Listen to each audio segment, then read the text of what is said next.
बिस्मिल्लाहिर्रहमानिर्रहीम, अस्सलाम वालेकुम, good morning and welcome to morning at home. मैं हूँ आपकी मेज़बान जुगन काजिम। उम्मीद है कि आज की सुबह पॉजिटिव नोट पे शुरू होगी, कोई अच्छी सी पॉजिटिव सी सॉलिड मोमेंट आई होगी जिसमें आपकी आंख खुली होगी और आपने सोचा होगा कि अल्लाह का बहुत शुक्र है कि एक और दिन देखने का, एक और दिन इंजॉय करने का, एक और दिन एक्सपीरियंस करने का फिर मौका मिल रहा है। आज व्यूअर्स मैंने आपसे बात करनी है झूठ की और गलत बयानी की। देखिए व्यूअर्स, मैंने नोटिस किया है कि आजकल ना झूठ और सच में जो लाइन है ना वो बहुत ही ब्लर हो गई है, वो बाउंड्री ही जो है वो बार बार क्रॉस हो जाती है। एक वक्त था जब झूठ झूठ था और सच सच था, सफ़ेद सफ़ेद काला काला, राइट। अब क्या हो रहा है कि अब ग्रे एरियाज आने शुरू हो गए कि अगर आप झूठ इस मामले के वजह से बोल रहे हैं तो खैर है, अगर थोड़ी सी गलत बयानी करनी पड़ती है अपना काम कराने के लिए तो ठीक है। इसको कहते हैं मार्जिन लेना। अब हम इतनी मार्जिन व्यूअर्स लेना शुरू हो गए हैं कि सच लोग बहुत ही कम बोलते हैं। मैं सोशल मीडिया का आपको एग्जांपल देना चाहूँगी। लोग बात करते हैं फेस टू फेस गलत बयानी की या झूठ की। सोशल मीडिया को देखें, सोशल मीडिया से बड़ा झूठ मैंने दुनिया में कोई नहीं देखा। अब आप कहेंगे क्या मतलब? व्यूअर्स, जो चीज़ें आप सोशल मीडिया पे देखते हैं, ऑन स्क्रीन देखते हैं, क्या आपको लगता है कि वो सच हैं? 90% लोग जो अपने इंस्टाग्राम पे, अपने टिकटॉक पे, अपने स्नैपचैट पे अपनी एक लाइफ या अपनी एक ज़िंदगी दिखा रहे होते हैं, वो असल में रियलिटी नहीं होती। इवन जो लोग अपने घर दिखा रहे होते हैं वो उनके एक्चुअली ओरिजिनल घर नहीं होते। ये बात मैंने रिसेंटली डिस्कवर की जब इसी तरह मैंने कुछ दिन पहले भी आप लोगों के साथ शेयर किया था कि कुछ अर्सा पहले मैंने एक वीडियो देखी किसी के घर की, तो बड़ी ही प्यारी, बड़ा खूबसूरत घर, बड़ा अच्छे तरीके से बना हुआ। अच्छा, उसी किस्म की वीडियो कोई 3 हफ्ते के बाद मैंने देखी एक और टिकटॉकर की बनी हुई। अब उस टिकटॉकर को मैं जानती थी तो मैंने उसको फ़ोन किया, मैंने कहा बेटा मुबारक हो, नया घर लिया है। मैंने कहा आपके घर जैसा एग्जैक्ट घर फलां ने भी लिया है। तो हंसना शुरू हो गई, कहती है आप भी, वो मेरा असल घर नहीं है। मैंने कहा क्या मतलब? कहती है वो मेरा असल घर नहीं है, वो तो एक जगह है जो बेसिकली सेल पे है और वो जो रियल इस्टेट का जो बंदा है जिसके पास है वो रेंट पे आपको एक दिन के लिए या कुछ घंटों के लिए वो जगह लेने देता है। आप वहाँ पे जाके वीडियोस बनानी है, जो मर्ज़ी करना है आप कर लें। जब तक वो जगह सेल नहीं होती तो ओनर के साथ उसकी ये डील है कि वो बेशक वीडियोज़ के लिए लोग उसको यूटिलाइज़ कर लें। मैंने कहा अच्छा। मैंने कहा लेकिन आप तो अपने व्यूअर्स को ये बता रहे हो या अपने फॉलोअर्स को ये बता रहे हो कि ये तो आपका अपना घर है। तो कहती है आप ही घर आके किसने देखना है? फिर उसी ने एक बड़े मज़े की बात की, कहती है आप ही ये जो आधे से ज़्यादा रिश्ते और ताल्लुकात आप ऑनलाइन देख रहे होते हैं कि बड़ी हैप्पी फैमिली है, हस्बैंड वाइफ बड़े खुश है, बच्चे साथ है, सब ही हा हैप्पी हैप्पी हैप्पी। आपके ख्याल से असल में उनके घरों में यही मामलात होते हैं? जो मियाँ बीवी आप बार बार देख रहे होते हैं, साथ चिपक चिपक के वीडियोज़ बना रहे हैं, लाडिया कर रहे हैं, ही हा कर रहे हैं, जब उनके घरों में जाएं तो वो आपस में एक दूसरे से 1 मिनट की बात नहीं कर रहे होते, अपने फ़ोनों पे लगे होते हैं। उनकी गुफ्तगुएं तभी होती हैं जब उन्होंने कोई वीडियो बनानी होती है या कोई चीज़ दिखानी होती है। सो व्यूअर्स, झूठ तो हमारी ज़िंदगी का एक इतना बड़ा और इतना अनफॉर्चुनेटली तौबा इस्तग़फ़ार अहम हिस्सा बन गया है कि दुख होता है। व्यूअर्स, जो भी होता था, जैसे भी होता था, जितना होता था, हम उसमें खुश रहते थे। अब जो मेरी लाइफ है, जब मैं एक 10 मरले के पोर्शन में रह रही थी तब भी मैं बड़ी खुश थी। जब मैं एक कनाल के अपर पोर्शन में शिफ्ट हुई तब भी मैं बड़ी खुश थी अपने बेटे हमजा के साथ। उसके बाद मुझे याद है कि एक कनाल का घर ले लिया ऊपर नीचे रेंट पे, वो उसमें रही और उसके बाद अपना घर बना लिया। जब तक अपना नहीं था कभी ये नहीं कहा कि ये मेरा अपना घर है, हमेशा कहा कि किराए के घर पे रह रही हूँ। जब तक गाड़ी खरीदी नहीं, हमेशा कहा कि गाड़ी लीज पे है। बिकॉज व्यूअर्स, आप दुनिया से, जहान से झूठ बोल लें, आप रब से तो झूठ नहीं बोल सकते और अपनी ज़ात से भी झूठ नहीं बोल सकते। और इसमें कौन सी मायूब बात है कि एक हार्ड वर्किंग मेहनती इंसान है आप, और आप अपने आप को ज़ीरो से स्टार्ट करके एक सर्टेन लेवल पे लेके जा रहे हैं। दिखावे के पॉइंट ऑफ व्यू से हम बहुत झूठ बोलते हैं। ताल्लुकात, अपनी रिलेशनशिप्स को पोर्ट्रे करने के लिए सोशल मीडिया पे हम ऐसी ऐसी अजीबोगरीब कहानियाँ बनाते हैं। बड़ी दफ़ा ऐसा होता है कि बर्थडे है किसी इन्फ्लुएंसर की तो उसने खुद ही अपना पूरा सेटअप लगा दिया और मियाँ को सिर्फ कहा कि आपने सिर्फ मुझे अंदर लेके एंटर होना है और मैं सरप्राइज़ दूंगी और हमने ऐसे करना है। तो मतलब इवन सरप्राइजेस जो हैं वो सरप्राइजेस नहीं है, वो आपके देखने के लिए सरप्राइज़ है। सो माई पॉइंट इज़ व्यूअर्स, ज़िंदगी में सच का दामन नहीं छोड़ना चाहिए और अपनी ज़िंदगी को उतना ही रियल अंदाज में पोर्ट्रे करना चाहिए जितनी आपकी ज़िंदगी असल है। रिश्ते, दोस्तियाँ इन चीज़ों से कमज़ोर हो जाती हैं जब आप झूठ बोलते हैं या गलत बयानी करते हैं।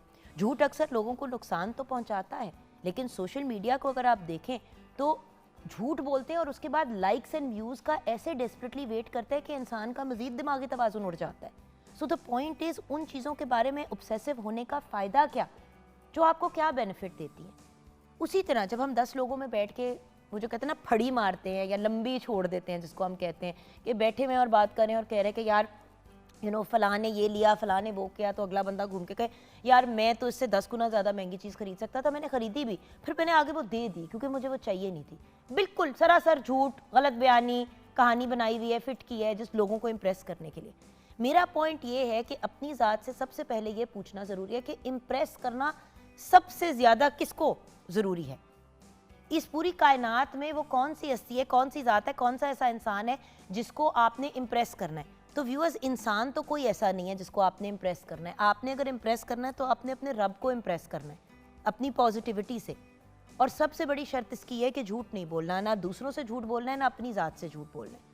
और दूसरी बात, अगर किसी को एक्चुअली इम्प्रेस करना है और किसी के साथ मुकाबला लगाना है तो अपनी ज़ात के साथ लगाएं कि आज मैं जैसी हूँ कल मैं उससे बेहतर इंसान हूँ, आज मेरी जो अचीवमेंट है कल मेरी उससे ज़्यादा अचीवमेंट्स हो। दूसरों के साथ मुकाबले लगा के फिर हम झूठ में भी मुब्तला हो जाते हैं, गलत बयानियों में भी पड़ जाते हैं। मेरा पॉइंट ये है कि चलाकियाँ करने के बजाय, बेहतर नहीं है गलत बयानी करने के बजाय, हम स्ट्रैटेजीज़ बनाएं, कोई ऐसा काम करें जिससे हम अपनी स्मार्टनेस का और अपनी कैपेबिलिटी का मुजाहरा भी करें और एट द सेम टाइम कोई गलत बात ना करें। देखिए व्यूअर्स, इस दुनिया से जब हमने रुखसत होना है ना, तो जाना हर बंदे ने अपनी ही कब्र में है, राइट? ये तो एक अंडरस्टूड बात है। अच्छा, जाना भी अपनी ही कब्र में है और लेके क्या जाना है? दुआएं लेके जानी है और अमाल लेके जाने हैं। अगर आपकी अमाल के लिस्ट में सबसे टॉप पे झूठ होगा और ज़िंदगी के हर स्टेज में, असल में व्यूअर्स जिस तरह हम कहते हैं ना, सिगरेट जो है वो हर नशे की जड़ है। जब सिगरेट पीना लोग शुरू करते हैं तो फिर चर्स, वर्स, कोकेन, हर किस्म की ड्रग में चले जाते हैं। उसी तरह झूठ हर बुराई की जड़ है। जब आप झूठ बोलना शुरू कर देते हैं ना, तो फिर सही गलत में आपकी बाउंड्री ब्लर हो जाती है। जब वो बाउंड्री ब्लर हो जाती है तो फिर आप झूठ बोलते हैं और बोलते ही चले जाते हैं। इसीलिए तो कहते हैं कि बिल्कुल छोटी उम्र में, बचपन में ही बच्चों को की ये आदत जड़ पे ही रोक देनी चाहिए कि बेटा झूठ नहीं बोलना। और अगर आपसे कोई सच बोले तो आप उसकी दाद दें, और अगर सच बोले और किसी ने कोई गलत काम किया है तो उसको सज़ा फिर उस हिसाब से दें कि अगले ने आपके साथ सच बोला और आपके साथ ऑनेस्टी का मुजाहरा किया। व्यूअर्स, ज़िंदगी बहुत छोटी है। बहुत सी चीज़ें हम ऐसी ज़िंदगी में करते हैं जो हम जान के करते हैं, और बहुत सी चीज़ें होते हैं जो ना जानते हुए करते हैं, जिसको अनकॉन्शियसली या अनइंटेंशनली भी कहते हैं। जो इंसान झूठ बोलता है और रेगुलर झूठ बोलता है, वो फिर अनकॉन्शियसली भी झूठ बोलना शुरू कर देता है, बिकॉज झूठ एक्चुअली एक बीमारी है, ये एक डिजीज़ है जो आपके पूरे सिस्टम में फैल जाती है। सो एक सच, वो एक बात है जो मैं हमेशा कहती हूँ कि एक चुप 100 सुख, उसी तरह एक सच 100 सुख। आप अगर एक दफ़ा सच बोल जाते हैं तो हज़ारों झूठ और हज़ारों वो जो कहते हैं ना बकवासियात से बच जाते हैं। अंग्रेज़ी का मुहावरा है, what a tangled web we weave when we practice to deceive, कि जब हम किसी को बेवकूफ़ बनाने की कोशिश करते हैं तो ऐसा हम अजीबोगरीब गुंजलों वाला जाल बुन देते हैं कि हम खुद ही उसमें फंस जाते हैं। सो बात यह है कि झूठ ना बोलें, सच बोलें। मुझे पता है कि बड़ी दफ़ा आप फ़ोन कोई आपको करता है और कहता है हाँ जी क्या हाल है, आप कहते थे यार तबीयत नहीं ठीक। क्यों? क्योंकि आपको डर होता है कि अगला बंदा कहीं आपको मिलने के लिए ना आ जाए, या किसी ने फ़ोन करके आपको कह दिया कि यार फलां जगह पे जा रही हो, तुम्हें इन्विटेशन आया है। अब आपको अगले बंदे ने मना किया हुआ कि यार उसको नहीं बताना कि तुम्हें बुलाया, क्योंकि उनको भी नहीं बुलाया। अब आप झूठ बोल रहे हैं अगले को कवर करने के लिए। तो बात ये कि व्यूअर्स, ये छोटे छोटे से झूठ होते हैं, छोटी छोटी चीज़ें होती हैं जो एड अप करके एक अंबार बन जाती हैं झूठों का और गुनाहों का, क्योंकि अल्टीमेटली तो झूठ एक गुनाह है। आई नो हर वक्त सच बोलना मुश्किल होता है व्यूअर्स। कभी कभी मौके पे बॉस आपको पूछ देता है कोई ऐसा सवाल जिसमें आपको सच बोलना पड़ता है और आप अनप्रोफेशनल भी लग रहे होते हैं उस मामले में, लेकिन सच का दामन व्यूअर्स कभी नहीं छोड़ना। और अगर मिस्टेक हो जाए तो उसे एक्नॉलेज करें, उसके लिए माजरत करें। जैसे कि अक्सर होता है व्यूअर्स कि मैं ऑन एयर अगर कोई गलत बात कह देती हूँ, अगर मेरे से कोई मिस्टेक हो जाती है या अगर कोई गलत बयानी भी हो जाती है प्रोग्राम पे, जैसे कि कोई गलत फैक्ट शेयर हो जाए, तो मैं फ़ौरन वापस जब हम ब्रेक के बाद ऑन एयर आते हैं तो उसको क्लियर करती हूँ बड़ी दफ़ा मुझे लोग कहते हैं कि तुम करेक्शंस क्यों करती हो अपनी ऑन एयर। भाई मैं एक इंसान हूँ, गलतियों का पुतला हूँ, मेरे से मिस्टेक हो जाती है। अगर मैं कोई गलत बात कह देती हूँ, आप लोग मेरे व्यूअर्स नहीं हैं सिर्फ, आप मेरी फैमिली हैं, तो अगर मिस्टेक हो गई तो मैं आपसे सॉरी भी कह देती हूँ और आप लोग एक्सेप्ट भी कर लेते हैं।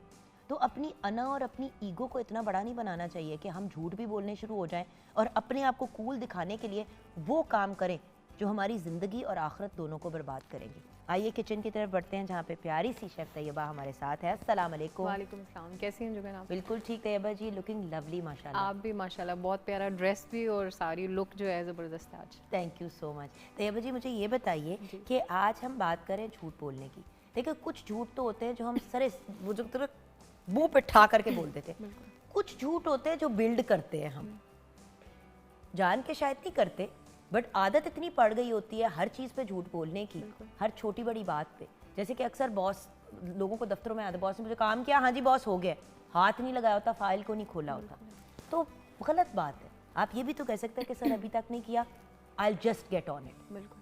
असल में हम अपनी कोताहियाँ और अपनी गलत चीज़ों को छुपाने के लिए झूठ बोलते हैं ना, या अपने आप को कूल दिखाने के लिए। तो लोगों को कूल दिखा के क्या करना है हमने? बिल्कुल ऐसे अल्लाह मियाँ के सामने हमने कूल बनना है। बिल्कुल, बहुत अच्छी बात की आपने। और जुगन मैं समझती हूँ कि अगर झूठ बोल बोल के देखें, आप इतना हैबिचुअल हो जाते हैं कि आपको महसूस ही नहीं होता कि आप झूठ बोल रहे हैं, इतनी आदत आपको पड़ जाती है। तो मैं इसमें यही ऐड करना चाहूँगी कि इस चीज़ को हमें ग्रास रूट लेवल, जैसे हमारा चाइल्डहुड है उसमें देखना चाहिए। जैसे हम बच्चों को ट्रेन कर रहे होते हैं, वहाँ पे ये चीज़ बड़ी ज़रूरी होती है। जैसे इसकी मैं एग्जांपल आपको दूंगी, जैसे गेट पे कोई आया है, आप मौजूद हैं और आप बच्चे को ये ट्रेन कर रहे हैं कि जाओ जाके कह दो मैं घर पे नहीं हूँ। इस चीज़ को आपने खुद हैंडल करना है। अगर आप बच्चों को ये चीज़ें ऐसे कहना शुरू कर देंगे तो उनकी वहीं से रूट लेवल पे जो है वो चीज़ें डेवलप होना शुरू, उनको झूठ ही नहीं लगेगा कि वो झूठ बोल रहे हैं। तो ये चीज़ें आपने इस लेवल पे कंट्रोल करनी है। और यही तो सबसे इम्पोर्टेंट बात है कि इंसान जो है, देखें सबसे पहले तो अपने आप को ठीक करना है। बिल्कुल। मसला ये है हम लोग सारा दिन झूठ बोलते रहते हैं, बिल्कुल। फिर बच्चे को डांटते हैं कि तुमने झूठ क्यों बोला। बच्चा स्पंज है, आप जो करेंगे बच्चा वही अब्जॉर्ब करेगा। ये भी तो एक इम्पॉर्टेंट चीज़ है ना। देखिए हम लोग हमेशा, और मैंने इतनी दफ़ा लोगों को देखा है बच्चों को डांटना शुरू हो जाते हैं कि भाई झूठ क्यों बोला, शर्म नहीं आती, ये वो। उसी से 15 मिनट पहले फ़ोन पे बच्चे के सामने झूठ बोला होगा। अब बच्चा तो उस वक्त मौके पे नहीं कहेगा ना मामा आप भी झूठ बोलती हैं या बाबा आप भी झूठ बोलते हैं। तो इस्लाह करनी है तो सबसे पहले तो अपनी करें। बिल्कुल। एनीवे, यहाँ पे हम ब्रेक की तरफ चलते हैं। ब्रेक के बाद जब वापस आएंगे तो किचन में आज क्या लजीज सी रेसिपी शेफ़ तैयबा सिखा रही हैं, ये हम जानेंगे ब्रेक के बाद। आप हमारे साथ रहिएगा।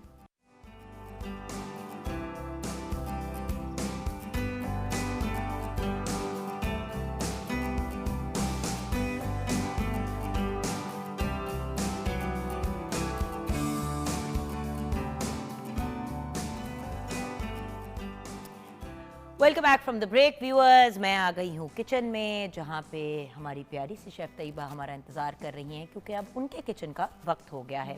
वैसे तो मुझे कुछ खाने पीने को नज़र नहीं आ रहा, ना कोई गोश्त वोश, बस कुछ कटे हुए बैंगन से नज़र आ रहे हैं और प्याज। तो हम प्याज और बैंगन बना रहे हैं? नहीं, हम खट्टे आलू बना रहे हैं, उसके साथ बैंगन का रायता बना रहे हैं। Oh very nice, delicious. तो थोड़ा सा हम मीट को ब्रेक दे रहे हैं। बिल्कुल ऐसे ही है। अच्छा जी, क्या करूँ?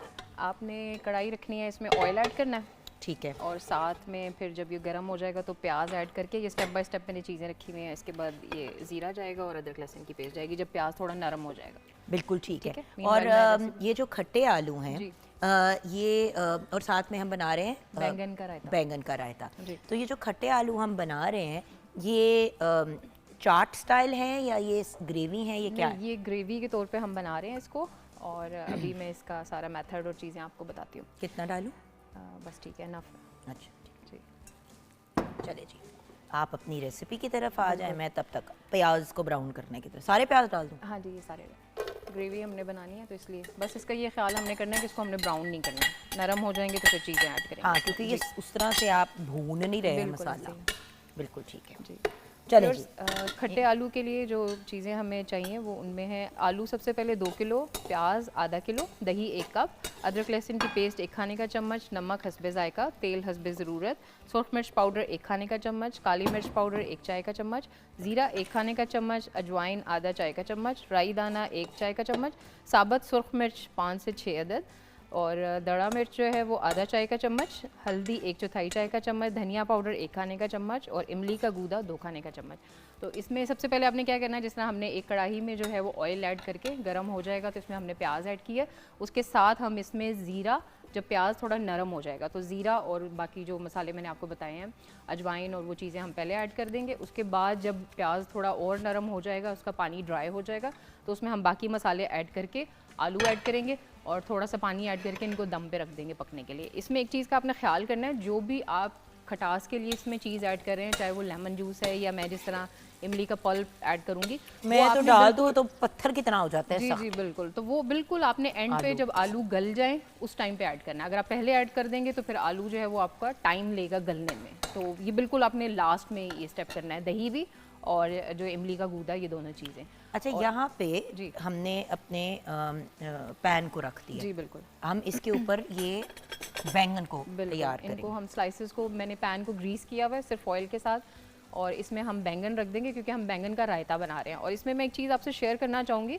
मैं तो अक्सर चूल्हे के ऊपर रख के जलाते हैं। जी बिल्कुल, वो हम जलाते थे पहले क्योंकि हमने अपनी नानियों मदर को भी ऐसे ही देखा करते हुए। तो अब थोड़ा सा मैं इसको आपको चेंज इसलिए बता रही हूँ कि देखें, जिस टाइम हम बैंगन को जलाते ये भी हैं तो डालना क्या है होता कि है, नहीं इसको ये वैसे मैंने गार्निश के लिए रख दिया था, मैंने कहा साइड पे लेंगे हम।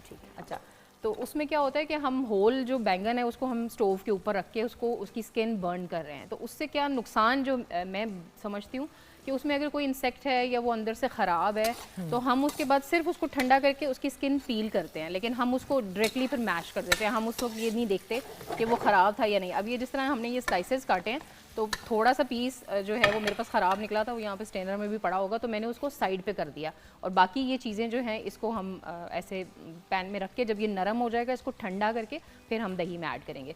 तो इसको यहाँ पे हम कवर कर देंगे पैन को। बिल्कुल सही है। एक साइड मैंने कहा ज़रा सा हो जाए ब्राउन, बिल्कुल, तो मैं उसको टर्न कर दूँगी, उसके बाद फिर हम इसको कवर कर देंगे। तो आपका थोड़ा सा वो जो है इसके अंदर बड़े मज़े की ग्रिल लुक भी आ जाएगी। वो जो आपको कुक्ड लुक चाहिए होती है ना, वो हो जाती है मैनेज आपकी। अब बात ये है कि ये वो वाली चीज़ें जो क्विक क्विक, और मेरे ख्याल से अगर हम ये आलू वगैरह बनाना चाहें घर में, तो अब जैसे ना रमज़ान मुबारक आ रहा है, अब जो हम रेसिपीज़ आपके साथ शेयर करें व्यूअर्स, आप उस पॉइंट ऑफ व्यू से भी देख सकते हैं। बंदा तंग आ जाता है वही चीज़ खा खा के। और इसके साथ ऑप्शंस बहुत ज़्यादा हैं, मतलब आप इसको पूरी के साथ भी सर्व कर सकते हैं, आप इसको जो है वो लच्छा पराठा बना लें उसके साथ सर्व कर सकते हैं, बॉयल्ड राइस के साथ भी खा सकते हैं। ये टोटली आपकी चॉइस है, जिस तरह आप पसंद करते हैं या आपके बच्चे पसंद करते हैं उस तरह आप इसको खा सकते हैं। बिल्कुल सही। बात ये है कि ये हम साथ साथ ये भी कर रहे हैं, इसको हम एक साइड से कवर करके करेंगे फिर दूसरी साइड को कर लेंगे, बिकॉज इसको हमने को ब्राउन नहीं करना, हमने इसको बेसिकली इसको एक सर्टन। और अगर आपको फ्लेवर का इशू आ रहा है कि भाई वो जो एक चूल्हे पे कुक करने का फ्लेवर आता है, तो आप इसको थोड़ा सा कोयले की स्मोक भी दे सकते हैं। इसी स्टेज पे ऐसे ही थोड़ी सी आप कोयले की स्मोक दे दें, वो नीचे की बेस उसकी कुक हो जाती है, तो यू गुड टू गो, कोई मसला नहीं है। अभी हम ऐड कर सकते हैं। जी बिल्कुल। अब ये देखिए इस स्टेज पे जब हम अनियंस को एक तरह से अंग्रेजी में ट्रांसलूसेंट कहते हैं, राइट, तो तब आपने अपना ज़ीरे की एडिशन कर दी। बेसिकली इस तरह आप आलू का भी वो भी बना सकते हैं, कतलियाँ जिसको हम कहते हैं, वो भी बड़े मज़े की बन जाती हैं। थोड़ा सा हमने ज़ीरा भून लिया, भूनने के बाद हम अदरक लहसुन डाल देंगे। हाँ जी। और फिर मसाले ऐड करके आलू ऐड कर देंगे बस। It's actually a very quick and easy recipe viewers. आप पे डिपेंड करता है कि आप कितना को टाइम निकालने के लिए तैयार हैं इस चीज़ के लिए, right. It just depends on you. And also variation तो रेसिपीज़ में आप लेके खुद ही आ सकते हैं, राइट। ऐसे ही है, जैसे आज जो हमने टमाटर नहीं ऐड किए इसमें क्योंकि वो एक टिपिकल सी ग्रेवी वाला टेस्ट हो जाता है, तो इसमें हम दही ऐड कर रहे हैं, साथ इमली का गूदा है, तो उसी से इन्हीं दो चीज़ें ऐड करने से जो है वो फ्लेवर बड़ा इसका जो है वो इन्हांस हो जाएगा। बिल्कुल। और हम साथ साथ यहाँ पे अपने बैंगन भी प्रिपेयर कर रहे हैं। सो चीज़ें जो हैं वो तरीके से अगर बंदा करे तो बड़ी अच्छी आपकी मज़े की रेसिपीज़ बन जाती हैं। मैं हमेशा ये कहती हूँ कि सिंपल से सिंपल रेसिपी कुछ लोगों के घरों में आप जाके ट्राई करते हैं और कहते हैं यार इनके घर में तो खाना बड़ा मज़े का बनता है, लेकिन हमारे घर में ऐसा नहीं बनता। क्यों नहीं बनता? क्योंकि हम लोग कुछ बेसिक चीज़ें होती है जिनको फॉलो नहीं करते। अब आलू फॉर एग्जांपल बड़ी दफ़ा लोग कहते हैं कि यार जीरो वाले आलू बना रहे हैं, अदरक लहसुन की पेस्ट ज़रूरी नहीं है डालनी, उससे फ्लेवर ही चेंज हो जाता है बिल्कुल पूरा। ऐसे ही हो। और इवन के एंड में गार्निश के टाइम पे जुगन अगर आप अदरक ऐड कर दें और उसके साथ जो है आप पुदीना थोड़ा सा ऐड करें, ज़्यादा नहीं, तो थोड़ा सा जो है वो आप ऐड करें, देखिए आप उससे कितना फ्लेवर जो है उसका बेहतर हो जाएगा। इवन कि सूखी मेथी। अच्छा, आप मैं end अब पे एक वो ऐड मज़े की करें। बात बताऊं, आपने ये आलू बना लिए इसी तरह जिस तरह आप बता रही हैं, उसके बाद आपने इसके अंदर एक वेरिएशन लिया है। अब वो वेरिएशन आपने क्या लेके आनी है, आपने एंड में ना इसको थोड़ा सा मैश कर लिया। अगर आपने थोड़ा सा इसको मैश कर लिया तो आपका बड़ा मज़े का खट्टा आलू का भरता बन जाएगा। बिल्कुल ऐसे ही। एग्जैक्ट इसी चीज़ को आपने बस हल्का सा, जिसको हम कहते हैं कि किस तरह एक्सप्लेन करूं, एग्जैक्ट आपने इसको इसी तरह बनाना है जैसे बना रहे हैं, एंड में बस आपने उसको सिर्फ मैश कर लिया। बस ये होगा कि अभी इसमें जिस तरह हम थोड़ी ग्रेवी रखेंगे उसको हम ड्राई कर लेंगे, हाँ जी। ताकि वो भरते वाली लुक आ जाए। अभी देखें ना बैंगन के अंदर से उसका पानी भी निकल रहा है साथ साथ, और जो निकल रहा है इवन जुगन वो अंदर ही ड्राई हो जाएगा इसका। अंदर ही हो जाएगा बिल्कुल उसी की स्टीम के अंदर। अच्छा, यहाँ पे अब हमने नेक्स्ट स्टेप ये इसमें हम मसाले ऐड करेंगे और साथ ही हम जो है ना थोड़ा सा मिक्स करके आलू ऐड कर देंगे। ये देखें ना, बस मतलब इससे ज़्यादा simple and uncomplicated viewers recipe क्या हो सकती है। इसमें अनारदाना डाल सकते हैं? अनारदाना वैसे बुरा लगेगा इस सेंस में कि वो खाने में जब आप चबाएंगे उसको, क्योंकि ग्रेवी है। हाँ, अगर आप भरता टाइप बना रहे हैं तो फिर उसमें ऐड कर सकते हैं, लेकिन ग्रेवी में वो बुरा लगेगा। अच्छा, एक चीज़ यहाँ पे ज़रूर कहूँगी, लोग ना बड़ी दफ़ा आलू वगैरह फ्रीज कर देते हैं। प्लीज़ जब भी कोई इस तरह की चीज़ बनानी हो तो मसाले के बाद ना उसको फ्रीज ना करें। मतलब मसाले की हद तक आप फ्रीज कर सकते हैं। Aloo is one of those few सब्जीज जिसको आप जब डिफ्रॉस्ट करते हैं तो उसका जायका बिगड़ जाता है, ऐसे ही राइट? बिल्कुल। और ये सारे हमने इसमें आलू ऐड करें। आप सोचें कि इतनी मिकदार में एक चीज़ आपकी तैयार हो जाती है, जस्ट आप पे डिपेंड करता है कि आप इसको किस तरह से। अब इसमें पानी वानी डलेगा? जी, पानी डलेगा इसमें, तकरीबन 2 कप हम इसमें करके इसको कवर कर देंगे। और जब आलू गल जाएगा तो उस टाइम पे हम जो है वो दही ऐड करेंगे, उसको 5 मिनट पकने देंगे। उसके बाद बिल्कुल एंड में जो है हम इसमें इमली का लेकिन पल्प। ये हैवी ग्रेवी वाला नहीं है सालन, बिल्कुल नहीं, बिल्कुल नहीं है। मतलब जिसको हम कहते हैं कि इसमें बहुत ज़्यादा ग्रेवी है, वो वाला नहीं है। ज़रा खड़े खड़े खड़े मसाले रहेंगे, होगा इसमें मतलब ग्रेवी होगी, लेकिन वैसी नहीं होगी वो अब जिस तरह हम पानी ब्लेंड कब करके डालना है? शो कर- पानी जी डाल दें।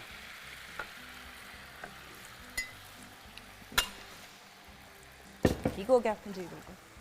क्योंकि अभी थोड़ा सा देखते हैं, क्योंकि आपको पता है ना, डिपेंड करता है कि अच्छा जी इसका क्या सीन है, ये क्या हुआ। मैंने कहा ये तो ना हमारा सड़ जाए बेचारा मासूम। और ये देखें ना, ये भी हमारा डन हो गया। इसका ढक्कन हम दे देते हैं ऊपर,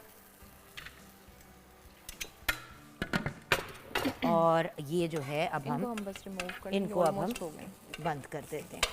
और बेसिकली अब इसको हम क्या करेंगे, इसको बस हम ठंडा होने देंगे। तो मीनवाइल जो है वो फिर हम दही अपना रेडी करके मुझे अपना उसमें ऐड कंटेनर दे दें जिसमें आपने ये निकाल लें, क्योंकि आपको पता है इसको अगर हमने इस पे छोड़ दिया तो वो और कुक होता रहेगा। तो हम इसको इस पे रिमूव कर देते हैं किसी चीज़ के अंदर।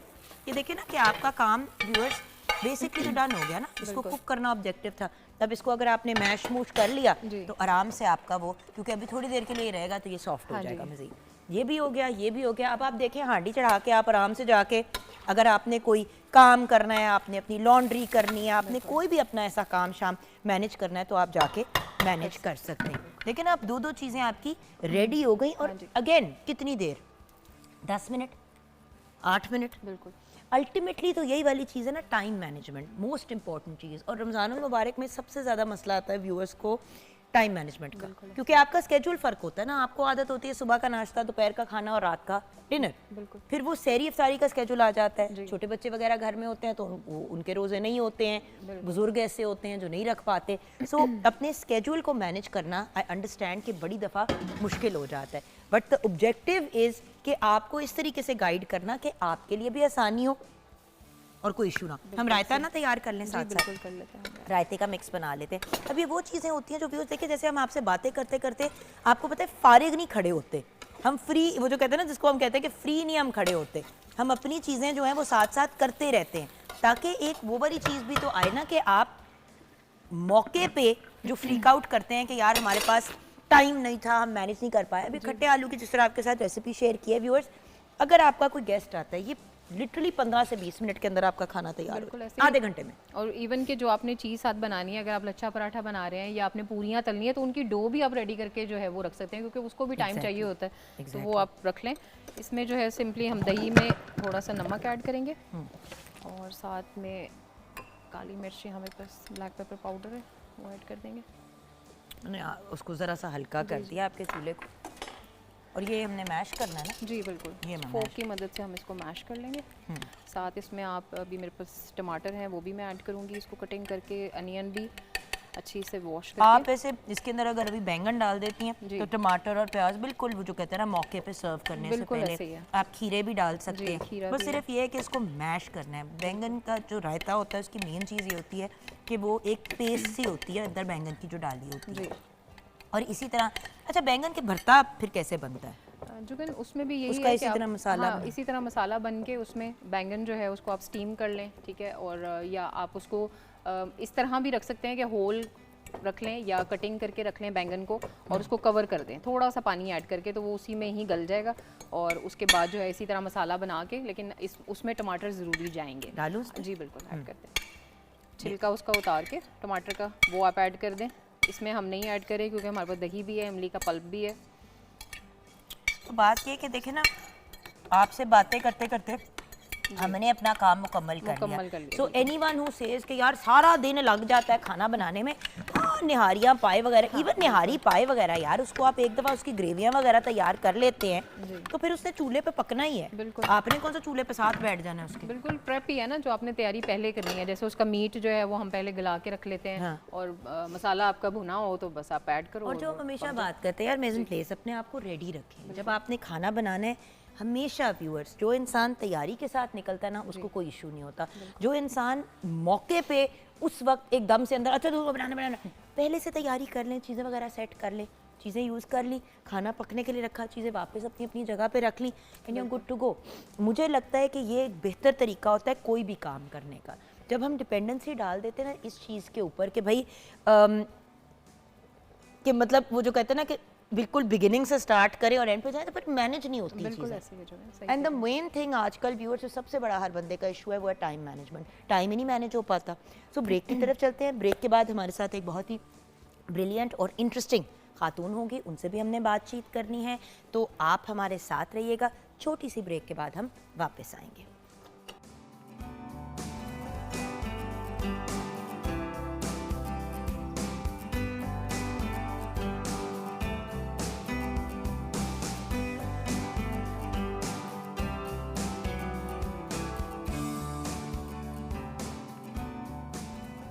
Welcome back from the break viewers. Break के बाद हमें ज्वाइन किया है एक बहुत ही ब्रिलियंट खातून ने। अब जैसे कि आप जानते हैं व्यूअर्स, हमारी कोशिश होती है कि मॉर्निंग एट होम पे उन लोगों को बुलाएं जो कुछ मुख्तलिफ, कुछ डिफरेंट, कुछ आउट ऑफ द बॉक्स तो कर ही रहे हैं, लेकिन जब वो हमारे मुल्क के लोगों के लिए, हमारी आवाम के लिए काम करते हैं, यानी कि अपनी ज़ात के लिए भी कर रहे हैं लेकिन साथ साथ आवाम को भी साथ लेके चल रहे हैं, तो वो फिर हमारे लिए सुपर हीरोज़ बन जाते हैं और वो पर्सनालिटीज़ बनती हैं जिनसे हमारा दिल चाहता है हम आपकी भी मुलाकात कराएं। दो रीज़न्स। एक, ऑफ कोर्स ऐसे लोगों को हाईलाइट करना बहुत ज़रूरी है जो एक्चुअल हीरोज़ हैं, जो इन देयर ओन राइट इतने बड़े एफर्ट्स कर रहे हैं हमारे मुल्क को तरक्की की तरफ ले जाने के लिए, हमारे मुल्क को पॉजिटिविटी की तरफ ले जाने के लिए। दूसरी बात, अगर आप भी ऐसी सिचुएशन या पोजीशन में हैं जहाँ आपको समझ नहीं आ रही कि आप क्या करें, तो अब आपको हमने राइट पर्सन से मिला दिया, आप राब्ता कर सकते हैं और सपोर्ट ले सकते हैं। तो आइए मिलते हैं एक बहुत ही ब्रिलियंट और सपोर्टिव पर्सनालिटी से। सदफ आबिद हमारे साथ हैं जो एक फ़ाउंडेशन रन करी है। इनकी फ़ाउंडेशन का मकसद है ख़वातीन को एम्पावर करना और उनको फाइनेंशियली इंडिपेंडेंट करना। इस हवाले से मज़ीद हमें गाइड करेंगी। अस्सलाम वालेकुम सदफ। अस्सलाम वालेकुम जुगन। कैसी हैं आप? ठीक ठाक हैं? ठीक ठाक, thank you for having me. अच्छा सदफ, सबसे पहले तो मुझे ये बताइए कि जब हम विमेन एम्पावरमेंट की बात करते हैं, ये बड़ा इस्तेमाल होता था 20 साल पहले अमेरिका, कनाडा वगैरह हर जगह। मैं जब यूनिवर्सिटी गई फ्यू डेकेड एंड हाफ अगो, तो आई रिमेंबर कि मुझे, बल्कि 2 डेकेड्स अगो, तो मुझे याद है कि इस किस्म की मतलब वुमेन एम्पावरमेंट, एम्पावरिंग वुमेन, ख़वातीन को, अब आज मेरा बच्चा उसी यूनिवर्सिटी में पढ़ रहा है जिसमें मैं पढ़ी, सही, उसकी गुफ्तगू बिल्कुल फ़र्क है। वो फीमेल एम्पावरमेंट की नहीं बात कर रहा, वो दूसरे किस्म की राइट्स की बात कर रहा है। तो इस वक्त विमेन एम्पावरमेंट की इंटरनेशनली सिचुएशन क्या है? देखिए प्रोग्रेस तो हुई है, ग्लोबली काफ़ी ज़्यादा प्रोग्रेस हुई है ऑन वुमेन्स एम्पावरमेंट। अगर आप देखें तो ख़वातीन जो हैं वो एक्चुअली यूनिवर्सिटीज़ कॉलेजेस में they are doing much better than man. So एक ये है, जॉब मार्केट में भी एंट्री जो है वो ख़वातीन की हो गई है, वुमेन बोर्ड्स पे आ गई हैं, लीडरशिप रोल्स में आ गई हैं, फॉर्च्यून 500 की कंपनीज़ में फ़ीमेल CEOs हैं। यानी कि अगर एक खातून वही जॉब कर रही है जो मर्द कर रहा है, तो सबसे जो बड़ा मसला आता था कि मर्द जो है वो 100 ले रहा है तो औरत को 40 मिल रहे हैं, तो अब एटलीस्ट पे डिस्क्रिपेंसीज भी पे डिस्क्रिपेंसीज भी बेहतर हो गई है, उसकी मैपिंग शुरू हो गई है, बहुत सारी इन्फॉर्मेशन ट्रांसपेरेंट हो गई है। डेटा जब आना शुरू हो जाता है तो हम इन मेट्रिक्स को एड्रेस कर सकते हैं। बोर्ड्स ने देखा है कि जब ख़वातीन सीनियर लेवल पे आती हैं तो एक्चुअली इनोवेशन आती है, नए आइडियाज़ आते हैं, टीम का कल्चर बेहतर होता है। So there is a business case for it and that is why ये मूवमेंट जो है हुई है दुनिया भर में। जी। लेकिन पाकिस्तान में अभी भी हम चीख रहे हैं फीमेल एम्पावरमेंट, ख़वातीन के हकूक़। पाकिस्तान देखें, अनफॉर्चुनेटली अगर वर्ल्ड इकोनॉमिक फोरम एक रिपोर्ट निकालता है जेंडर गैप की, और हम सबसे बॉटम में हैं, हम पिछले 8 साल से नीचे जा रहे हैं। So Pakistan is a very tough country for women. और इसका क्या मतलब है, आज भी मोबिलिटी के कंसर्न्स हैं, ठीक है। एक औरत अगर जॉब करना चाहती है, घर से बाहर स्टेप करना चाहती है, माइंडसेट इश्यूज़ हैं, नॉर्म्स के इश्यूज़ हैं। मेरी जान, लड़की पढ़ना चाहे आफ्टर, देखो स्कूल की हद तक तो भाई भी स्कूल जा रहा होता है तो एक ही जगह पे अब्बा ड्रॉप कर देते थे। अब जब बच्ची ने यूनिवर्सिटी कॉलेज जाना है, मैट्रिक के बाद FA के टाइम पे अजाब पड़ जाता है, बच्ची पढ़ना चाह रही है लेकिन वो कौन जाके छोड़े, कौन जाके ले, आप तो आ जा नहीं सकते। तो हमारे इस किस्म के प्रैक्टिकल इश्यूज भी हैं। एंड देन हम वुमेन को इनकरेज नहीं करते to be ambitious, to dream, ख्वाब देखो, क्योंकि तेरी तो शादी होनी है, बस ऐसे तो शादी होनी है। बट ये पाकिस्तान को इसकी एक कॉस्ट बेयर हो रही है, ठीक है। IMF ने कैलकुलेट किया है कि अगर ख़वातीन हमारी इकॉनमी का हिस्सा बनेंगी, भरपूर तरीके से इक्वल पार्टिसिपेशन होगी, अभी सिर्फ 24% है, बांग्लादेश 40% है ख़वातीन की पार्टिसिपेशन, वियतनाम एक और मुल्क 70%। तो अगर हम भी इस रेशो को एड्रेस करें, रियल बैरियर्स को एड्रेस करें, तो 30% मईशत को बूस्ट मिल सकता है। लेकिन मेरी जान, अभी तक ये चीज़ क्यों नहीं लोगों के दिमाग से निकल रही कि औरत को काम करने की ज़रूरत नहीं है या औरत को पैसे कमाने की ज़रूरत नहीं है। I understand that must be point of view से आपको बहुत सिक्योरिटी और सारी चीज़ें दी गई हैं, लेकिन कितने लोगों को उसको अवेल करने का मौका मिलता है मेरी जान। भूख भांगड़े घर में पड़े हुए होते हैं, भूखे मर रहे होते हैं, लेकिन औरत को नहीं काम करने देना, चाहे वो पढ़ी लिखी क्यों ना हो, क्वालिफाइड डॉक्टर क्यों ना हो। देखिए यही है कि ये माइंडसेट चेंज होने की ज़रूरत है। बट आई थिंक आज के दौर में एक अपॉर्चुनिटी भी है, क्योंकि इंटरनेट है, स्मार्टफोन्स हैं, इससे एक्सेस जो है वो इंक्रीज़ हो रही है। 2024 में 8 मिलियन ख़वातीन जो हैं वो online I, 8 million. This is remarkable progress, this is in the right direction. ये पाकिस्तान की स्टैट्स है GSMA के मुताबिक। लेकिन मिलियंस ऑफ ख़वातीन हैं हमारे मुल्क में जिनके पास इंटरनेट नहीं है, जिनके पास स्मार्टफोन नहीं है।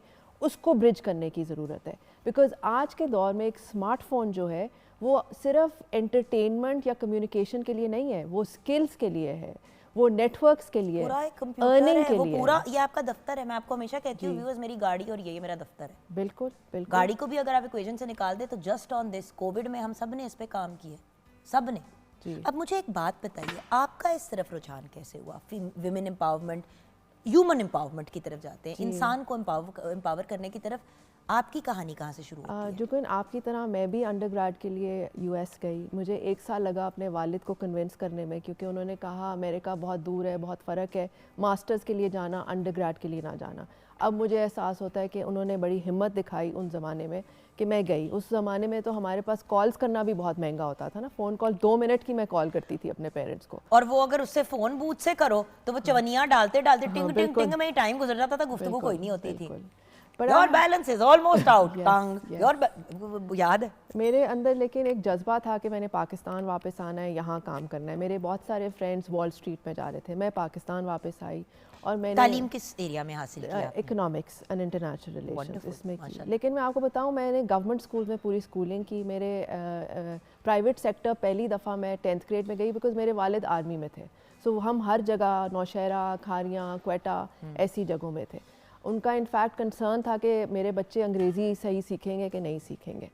एनीवे, सो मेरे फैमिली में रोल मॉडल्स थी। मेरी फुप्पो, मेरी अम्मी की साइड पे मेरी नानी की sisters, they were very strong, confident, arts and crafts में, फैमिली प्लानिंग में, ऐसी फील्ड्स में मैंने देखा उन्हें, एंड आई गेस मैं भी इंस्पायर हुई। मेरे वालिद ने मुझे बहुत कॉन्फिडेंस दिया, तो मैंने फील्ड वर्क से अपना काम स्टार्ट किया, कंसल्टिंग, और मैंने देखा कि पाकिस्तान में शुरू किया वर्ल्ड बैंक के लिए ADB के प्रोजेक्ट्स के साथ, और मैंने फ़र्स्ट हैंड देखा कि हमारे मुल्क में लोगों की परेशानियां क्या हैं, उनकी डेली लाइफ में स्ट्रगल्स, एंड ऑल्सो एजुकेशन का कितना बुरा हाल है।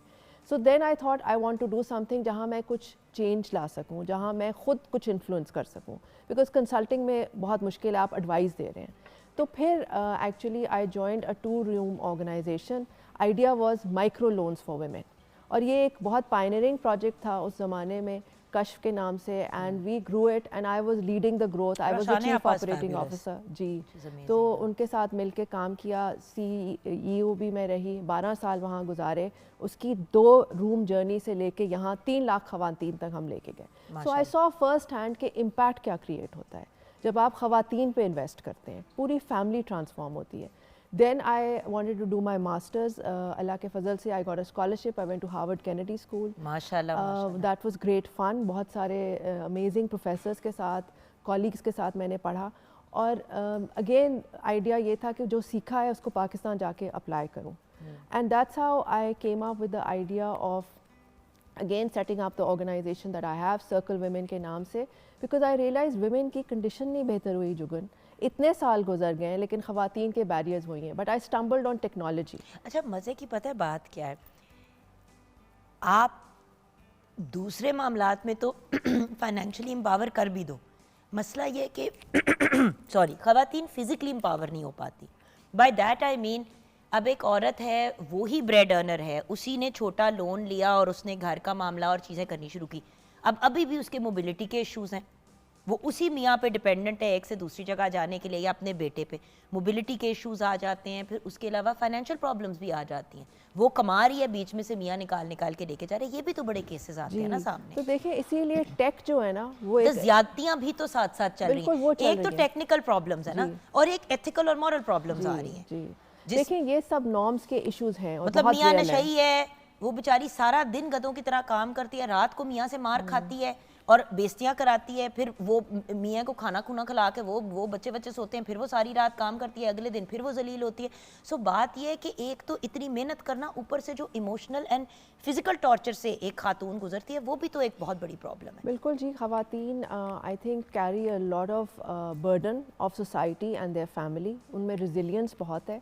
तो हमने जो किया है, अब हमारे अदारे में जी, हम पहले डिजिटल स्किल्स ट्रेनिंग हमने की है, हमने 35,000 ख़वातीन की ऑन ग्राउंड, गिलगित बल्तिस्तान से लेके चित्राल, कराची, सिंध, हैदराबाद, खानेवाल, हमने उनको डिजिटल स्किल्स दिए हैं, और कारोबार कैसे स्टार्ट कर सकते हैं और कारोबार को ग्रो कैसे कर सकते हैं, and we have seen amazing results.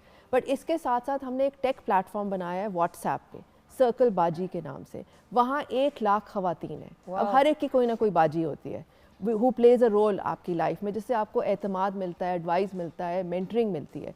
तो आइडिया है कि ये सर्कल बाजी जो हैं, घर बैठी ख़वातीन जिनके आपने बात की, जो नहीं निकल सकती आसानी से, चाहे उनके एजिंग पेरेंट्स हैं या बच्चे हैं या टफ़ सिचुएशन है, तो वो 5 minute 10 minute bite size content सर्कल बाजी से घर बैठे देख सकती हैं, जिसमें कारोबार कैसे स्टार्ट करना है, बढ़ाना कैसे है, कैनवा कैसे इस्तेमाल करना है, इंस्टा को कैसे मैं मार्केट प्लेस के तौर पे यूज़ कर सकती हूँ। हम छोटी सी ब्रेक की तरफ चलते हैं। ब्रेक के बाद जब वापस आएंगे तो शुरू करेंगे ज़ीरो से, कि आपने एक जगह एक ऑर्गेनाइजेशन काम किया, इतना बड़ा, उसको एक जगह पे कश की जो हमने बात की, उसके बाद जब अपनी चीज़ की तरफ आई तो फिर अपनी चीज़ की तरफ क्यों आई? सही कर ही रही थी ना, लगी हुई थी किसी और के साथ।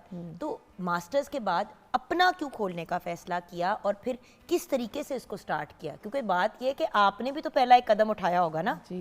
जो पहला कदम आप लोगों को सिखा रही हैं, वो पहला कदम खुद भी तो उठाना होता है। तो वो कैसे उठाया, और अब क्या क्या है और क्या क्या सिचुएशन है, इस पर हम डिटेल्स लेंगे। अगर आप भी इंटरेस्टेड हैं तो ज़रूर ब्रेक के बाद प्रोग्राम को देखते रहिएगा। आप देख रहे हैं मॉर्निंग एट होम।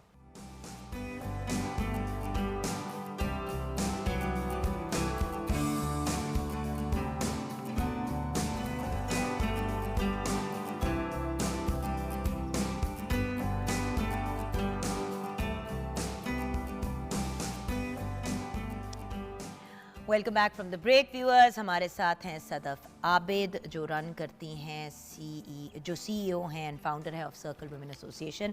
सदफ, ये बताइए कि आपकी जर्नी फिर कहाँ से शुरू होती है, जहाँ पे आपने मास्टर्स कर लिया, आप फिर वापस पाकिस्तान आ गई, उसके बाद आप फिर ज्वाइन कर सकती थी उसी फाउंडेशन जिसके साथ आप पहले काम कर सकती थी, कर रही थी, मतलब you could become another, you could be working अभी भी, बट आपने चूज़ किया कि अपनी चीज़ अब बनाओ, तो वो क्यों फैसला किया? जी, ये जुगन बड़ा इंटरेस्टिंग सवाल है एंड आई थिंक चॉइसेस इस किस्म की हर एक के सामने आती हैं। देखें, I became a social entrepreneur basically, और एंटरप्रेन्योर की जर्नी जो है वो डेफिनेटली ज़्यादा चैलेंजिंग होती है एंड बट एक्साइटिंग भी होती है, बिकॉज आप एक चैलेंज को एड्रेस कर रहे हैं और आप टूल्स और फ्रेमवर्क्स के ज़रिए देख रहे हैं कि कैसे उस प्रॉब्लम को बेहतर तरीके से सॉल्व किया जाए। तो आई थिंक आई रियलाइज्ड कि I am still very interested. ख़वातीन का इशू अभी भी बहुत रियल है, इसको सॉल्व करने की ज़रूरत है, और कोई सिर्फ एक इदारा नहीं कर सकता, और एक अदारा नहीं कर सकता, और इसको ज़रा डिफरेंट तरीके से देखने की ज़रूरत है। And that's how I thought कि टेक्नोलॉजी लानी चाहिए, डिजिटल स्किल्स लानी चाहिए। क्योंकि देखिए पहले तो ये था ना कि लोग बिजनेस लोन लेते थे, आके अपना आइडिया देते थे और वो कर लेते थे। अब मसला ये है कि लोगों के पास आइडिया होता है, पैसे भी होते हैं, करना नहीं आता। तीन मुख्तलिफ मसाइल है ना। एक तो ये है कि कर पाएं या करना है, दूसरा मसला आ जाता है कि करना है लेकिन पैसे नहीं है, एक और है कि करना है, पैसे भी हैं लेकिन करना नहीं आ रहा। तो करना नहीं आ रहा वालों का क्या करें? जैसे कि आपने कहा एक्सेस, अब आपके पास ना इंटरनेट की एक्सेस है, ना आपके पास कोई डिवाइस है जिस पे आप काम कर सकें, आपने घर बैठे बिजनेस करना है, हो नहीं सकता। जी, घर बैठे बिजनेस के लिए लोग तो आप तक पहुंच सके ना। जंगल में मोर नाचा किसने देखा? जुगन, एक चीज़ ये है कि अब एटलीस्ट हर फैमिली में एक फ़ोन है। तो अब क्या हो रहा है कि अगर उस औरत का अपना फ़ोन नहीं है, जो कि एक बड़ी रुकावट है जिसको हल करने की ज़रूरत है, और उसमें हुकूमत, प्राइवेट सेक्टर और हम जैसे अदारों का बहुत रोल है। क्योंकि एक स्मार्टफोन, जिस तरह अभी भी जब मैं कम्युनिटीज़ जाती हूँ, मैं ख़वातीन से पूछती हूँ कि आपको क्या चाहिए। यानी एक स्मार्टफोन जो, वैसे एक आइडिया लेने के लिए, जो एक औरत का बिजनेस चला दे, वो कितने का आता होगा? मैं किसी ब्रांड का नहीं पूछ रही, वैसे पूछ रही हूँ। देखिए कुछ स्मार्टफोन तो आपको 3-4 हज़ार 5 के भी मिल जाते हैं। जी। तो मैं ये जानना चाह रही हूँ कि कितनी कीमत का आता है इस तरह का? ये डिफरेंट रेंजेस हैं, 15, 20, 25, 30, 40 हज़ार में आपको मिल सकता है, और अब तो आपको स्मार्टफोन इंस्टॉलमेंट्स पे भी मिल रहा है। अब ये देखिए ना, 20 से 40 हज़ार में आप अपना काम शुरू करने की पोजीशन में आ जाते हैं। बिल्कुल, बेसिकली आपकी इन्वेस्टमेंट आपका वो फ़ोन है और जो इंटरनेट है जो आप बिल्कुल। और मैं यही आपको बता रही हूँ कि अभी भी जब मैं गांव या कम्युनिटीज़ जाऊँ तो औरतें कहती हैं जी मुझे सिलाई मशीन चाहिए, तो मैं उन्हें कहती हूँ आज आप सिलाई मशीन नहीं, एक स्मार्टफ़ोन मांगें। आज के दौर की सिलाई मशीन स्मार्टफ़ोन है, बिकॉज उससे स्किल्स, कनेक्शंस, नेटवर्क्स और अर्निंग हो सकती है। एक खातून हमारे साथ काम करती हैं बहावलपुर से, उनका ब्यूटी पार्लर है। अब उनके कस्टमर्स बढ़ गए, उसने इंस्टा में अकाउंट खोला है, वो व्हाट्सएप फॉर बिज़नेस यूज़ कर रही है, तो उसकी आमदनी बढ़ गई है। मुल्तान में आई स्टिल रिमेंबर एक खातून ने हमारा प्रोग्राम ज्वाइन किया, उसने कहा मेरा हस्बैंड रिक्शा चलाता है, पैसे की हर वक्त कमी होती है, मैं बहुत यूजलेस फील करती हूँ। असल में यही तो प्रॉब्लम है ना, मर्द कहते हैं हमें रिक्शा ले दें, औरत कहती है सिलाई मशीन ले लेकिन दें। ये सुने, उसी औरत ने फिर अपने घर से खाने का कारोबार स्टार्ट किया और आज वो एक होम शेफ है। तो ये ट्रांसफॉर्मेशन हो रही है। और वही पाकिस्तान रिक्शा में। जो पहले पैसे नहीं कमाता था, अब वो डिलीवरीज के लिए इस्तेमाल हो सकता और है। जो हमारा सर्कल बाजी का प्लेटफॉर्म है, उसमें जिस तरह आपने कहा कईयों के मेंटल ब्लॉक्स भी हैं, कॉन्फिडेंस की भी ज़रूरत है। ख़वातीन अपने आप को अंडर एस्टिमेट करती हैं। जानी तो सबसे पहला कदम उठाना ही मुश्किल जी, होता है। अब जी। जैसे कि मैंने अभी एक एग्जांपल आपको देती हूँ, एक फूड बिजनेस स्टार्ट की है अपनी ऑर्गेनिक खाने पीने की। सही। मैं आपको बता नहीं सकती जान, ऑलरेडी मेरी स्किन केयर और हेयर केयर की ऑर्गेनिक बिजनेस है, लेकिन मुझे ऐसे ही लगा कि जैसे मैंने बिल्कुल जीरो से फिर स्टार्ट किया। और वो जीरो से स्टार्ट करना जान, किधर से सिरा पकड़े, पहले बैंक अकाउंट खोलें, पहले कागजी कार्रवाई करें, पहले NTN नंबर ले, क्या करें? क्योंकि ये भी तो सारे मामलात है ना जान। जी, सो इसीलिए आप और अगर आप पढ़े लिखे नहीं हो तो आप बहुत फंस जाते हो। हाँ, सो जुगन, to do a business is not easy in Pakistan, जिस तरह आपने भी एक्सपीरियंस इन किया। Any This is country a- जान, कहीं पे हाँ, भी आपने लेकिन, रजिस्टर करना है, 100 हाँ, चीजें करनी है। लेकिन इसमें हमारी हुकूमत, प्राइवेट सेक्टर, रेगुलेटर्स कोशिश कर रहे हैं, लेकिन हमें और ज़्यादा कोलैबोरेशन की ज़रूरत है, क्योंकि हमें लीप फ्रॉग करना है। अच्छा। देखिए आज के दौर में टेक्नोलॉजी के ज़रिए अगर हम मिलियंस ऑफ ख़वातीन को टेक्नोलॉजी की तरफ लेके आएँ, वो छोटे छोटे कारोबार स्टार्ट करें, 1-2 लोगों को एम्प्लॉय करें, पाकिस्तान की मईशत मजबूत होएगी। देखिए ना, हर औरत अगर 2 लोग एम्प्लॉय कर लेती है जी। तो आप सोचें कि कोई भी इंसान बेरोजगार और भूखा नहीं बैठा होगा। असल में लोगों की एक ये भी तो प्रॉब्लम आ गई ना, हर बंदा कहता है नौकरी करनी है, नौकरी करनी है। ज़रा ये बताएं कि नौकरी और एंटरप्रेन्योरशिप में फ़र्क क्या आ जाता है और ज़िंदगी कितनी मुख्तलिफ होती है। आप तो अपने हाथों से लोगों को जॉब से इस तरफ लेके आती हैं। जी देखें, मैंने भी इसीलिए ये रूट किया क्योंकि इसमें आपको सेंस ऑफ सेटिस्फैक्शन ज़्यादा है, आप लोगों के लिए रोल मॉडल बन रहे हैं, और दूसरा ये कि आप जिस चीज़ के बारे में ख़ुद एक्साइटेड हैं, आपका अपना टाइम है, आप अपने टाइम को मैनेज कर सकते हैं और उसको जिस डायरेक्शन में लेके जाना चाहते हैं लेके जा सकते हैं। लेकिन इसको कामयाबी से करने के लिए मेंटर्स होने चाहिए, एडवाइज़र्स होने चाहिए, नेटवर्क्स होने चाहिए, क्योंकि अकेले करना बहुत मुश्किल है। और आज के दौर में ये एडवाइज़र्स नेटवर्क्स अवेलेबल हैं। वी ऑल्सो हम अपनी माइक्रो एंटरप्रेन्योर्स ख़वातीन को बुलाते भी हैं नेटवर्किंग अपॉर्चुनिटीज़ के लिए, उनको एक्सपर्ट से मिलवाते हैं। हम फेसबुक लाइव, इंस्टा सेशंस भी करते हैं ताकि वो घर बैठे सीख सकें कि और ये पाकिस्तान के किसी भी कोने से आपसे लोग रब्ता कर सकते हैं? किसी भी कोने से। इस वक्त हमारे साथ गिलगित बल्तिस्तान में भी 1500 ख़वातीन हमारे साथ, जी 1500 शामिल है जो हमारे साथ काम कर रही हैं। हमने 35,000 वेमेन की ट्रेनिंग की है अक्रॉस द कंट्री। वो नेटवर्क्स हमारे साथ कनेक्टेड हैं ऑन व्हाट्सएप, और सर्कल बाजी जो प्लेटफॉर्म है उसमें 100,000 वेमेन है जो रोज़ जो है 5 मिनट 10 मिनट जितना वो कर सकती हैं वो स्पेंड कर रही हैं, जिसमें confidence, financial literacy, digital literacy, कारोबार के मामलों में बाइट साइज़ कंटेंट है। हमारा गोल ये है कि हम 1 मिलियन ख़वातीन को डिजिटल इकॉनमी का हिस्सा बनाएं। We have to think big. हम एक बड़े मुल्क में हैं, हमारी मीडियन एज 24 है, यूथ बहुत है, यूथ में हंगर है, ड्राइव है, लेकिन डायरेक्शन नहीं है, स्किल्स नहीं है, उसको नेविगेट करने की ज़रूरत है। चाइना को देखें, चाइना ने डिजिटल स्किल्स में इन्वेस्ट किया। Half of Chinese internet entrepreneurs ख़वातीन हैं। तो पाकिस्तान का भी यही गोल होना चाहिए। इसमें अगेन कोलैबोरेशन की ज़रूरत है। हुकूमत, government, private sector, regulators, NGOs like us, we need to come together ताकि हम स्केल क्रिएट करें, छोटा ना सोचें, बड़ा सोचें। तो आप हमारी जो इस वक्त आपको, मैं सिर्फ ख़वातीन नहीं कहूँगी, क्योंकि देखिए जब हम बात करते हैं पाकिस्तान में औरतों को एम्पावर करने की, तो वो सिर्फ औरतों का काम नहीं है, बिल्कुल वो हम सही। सबका काम है। मर्दों का, औरतों का, ट्रांसजेंडर, जितने भी जेंडर एग्जिस्ट होते हैं करते हैं, हम सबको मिल के काम करना है, क्योंकि इस मुल्क की जब इकॉनमी बेहतर होगी तो हम सभी उसका फ़ायदा उठाएंगे। बिल्कुल।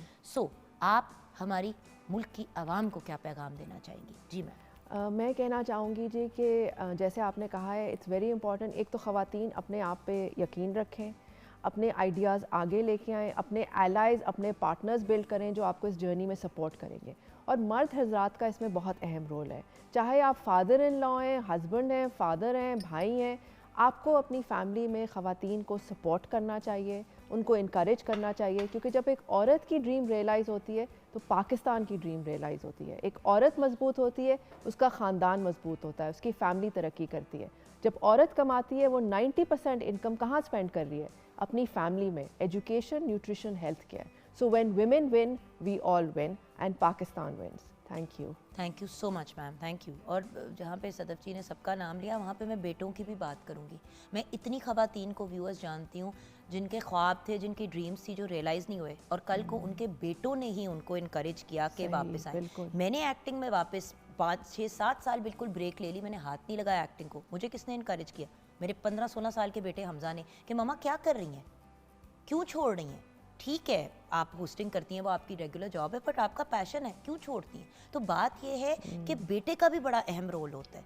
अगर आपकी उम्र 45, 50, 60 साल भी है और आपका कोई ख्वाब है, तो बेटे भी इनकरेज कर सकते हैं और पुश कर सकते हैं, and they can become the investors, why not.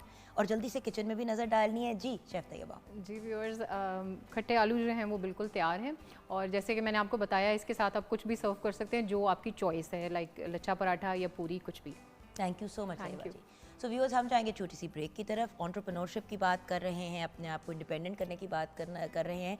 तो अभी ब्रेक के बाद आपकी मुलाकात एक ऐसी खातून से होगी जो घर पे ही अपने बहुत से इंटरेस्टिंग किस्म की चीज़ें बनाती हैं, क्रिएट करती हैं, हैंडीक्राफ्ट के मैक्रोमे आर्ट जो है वो क्रिएट करती हैं। तो उनकी पहले भी हमने उनसे मुलाकात की, आज उनसे उनकी जर्नी के बारे में भी जानेंगे और किस तरह वो एंटरप्रेन्योरशिप की तरफ आई। ब्रेक के बाद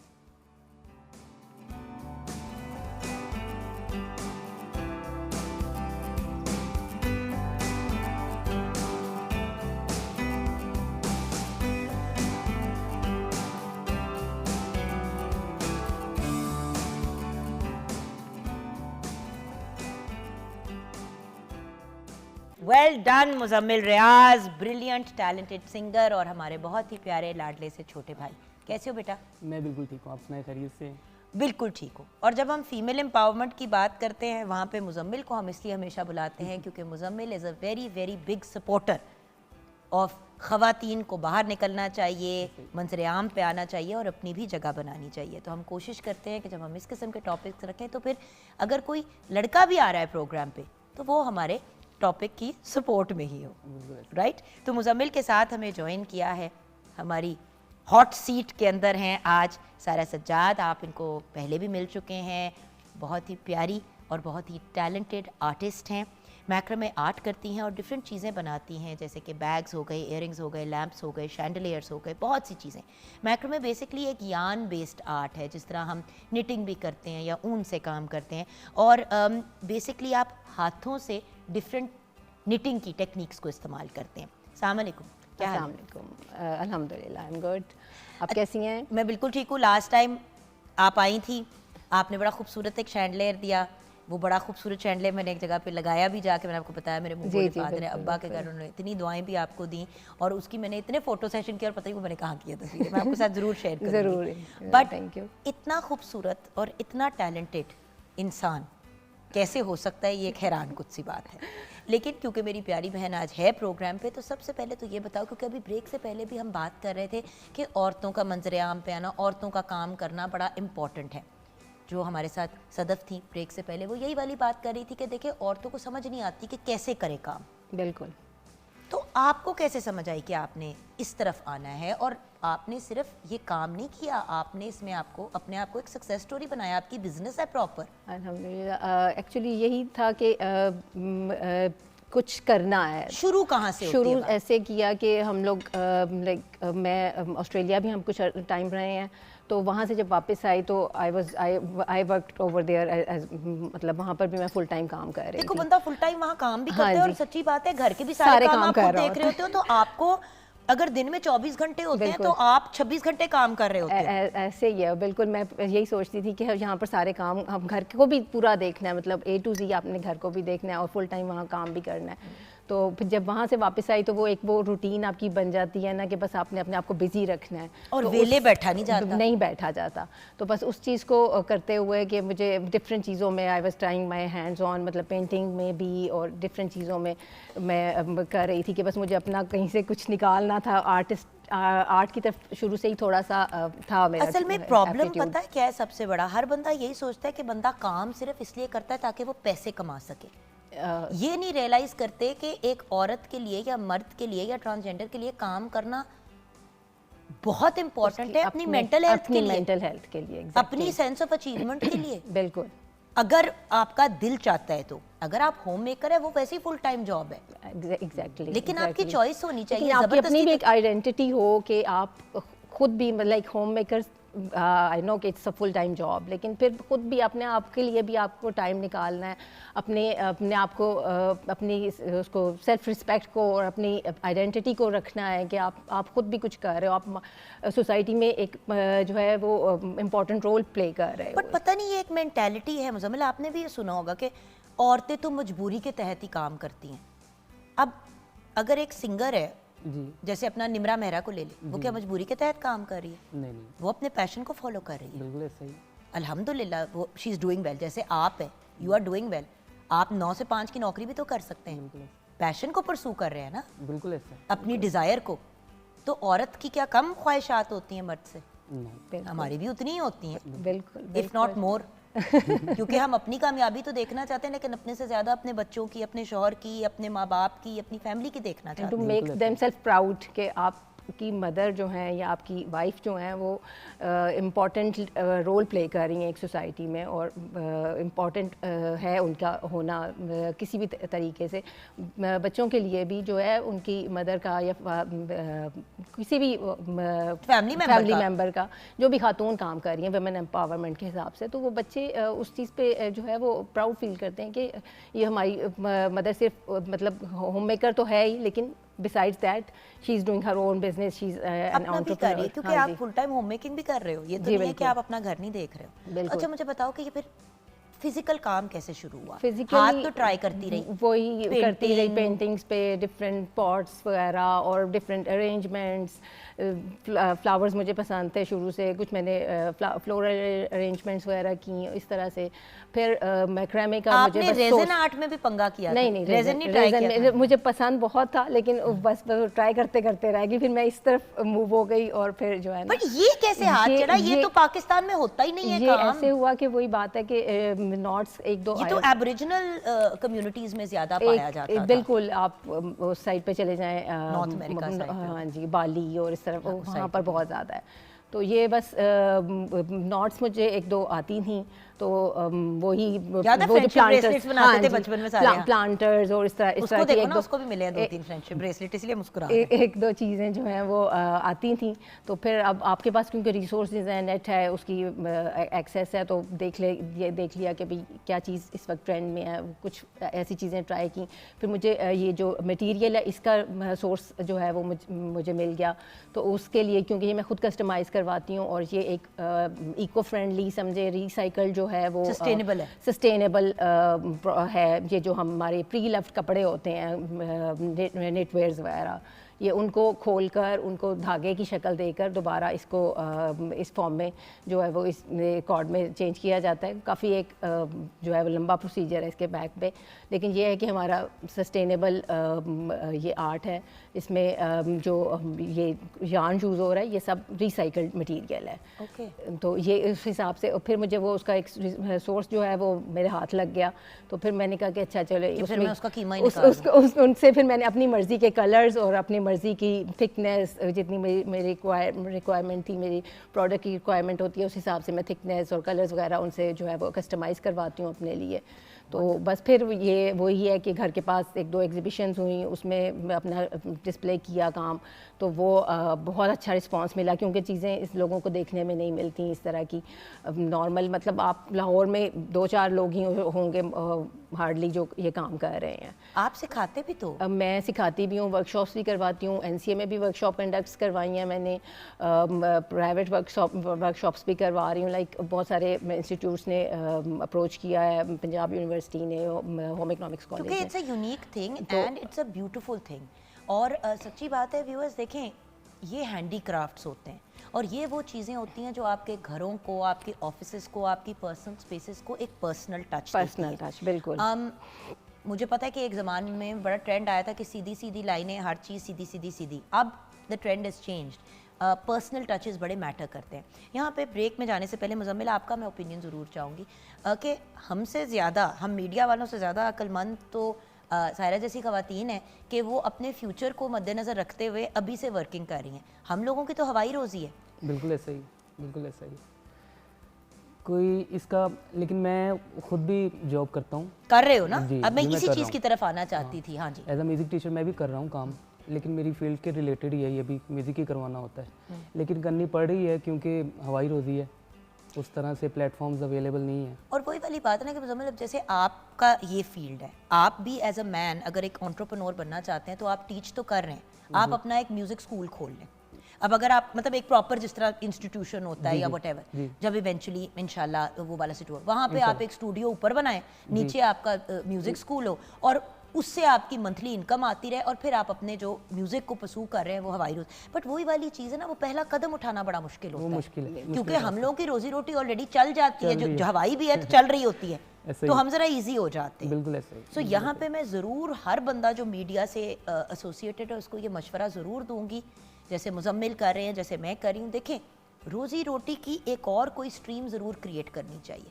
अब अगर आपके अंदर ऐसा कोई टैलेंट है जैसे मैडम के अंदर है तो आप वो भी परसू कर सकते हैं, वो नहीं भी है तो अपनी ही फील्ड से रिलेटेड कोई बिजनेस स्टार्ट कर सकते हैं ताकि आपकी एक इनकम आ जाए, एज लॉन्ग एज आपका जहाँ एग्जिस्टिंग कॉन्ट्रैक्ट है वो उसमें कोई लीगल इशू ना आए, क्योंकि वो सबसे इंपॉर्टेंट चीज़ है। ब्रेक की तरफ जाएंगे, ब्रेक के बाद वापस आएंगे। तो फिर हुआ क्या, फिर ये बिजनेस तो बन गई, ये चीज़ें तो हो गई, फिर ये लोगों तक कैसे पहुंची और फिर आगे ख़वातीन क्या कर सकती हैं अपने आप को मज़ीद एम्पावर करने के लिए। सायरा जी का क्या एडवाइस है, क्या मशवरा है, ये भी हम इनसे लेंगे। और ये चीज़ें भी तो हमने देखनी है जो इतनी खूबसूरत खूबसूरत ट्री ऑफ लाइफ भी मुझे नज़र आ रहा है, तो ब्रेक के बाद जो है ये भी करेंगे और मुजम्मिल साथ है तो गाना भी सुनेंगे। आप हमारे साथ रहिए।